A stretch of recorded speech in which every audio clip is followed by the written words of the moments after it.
medet verdin, yitirmedim uğrunu. Yolsuz edip yaratmadığına şükür. Sağımdan tapmasam ömrün nurunu. Solsuz edip yaratmadığına şükür. Düşaysemem ağır günlüğün teynemen. Bir gayradın birin anın çeynemen. İçim yağşı yaman teli eğlenin.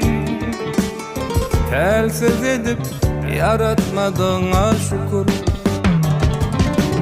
Ey ikbal, sen anamdan paşmadın.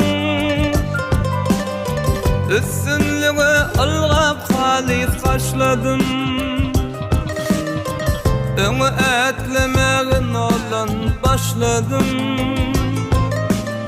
Sansız edip yaratmadığına şükür.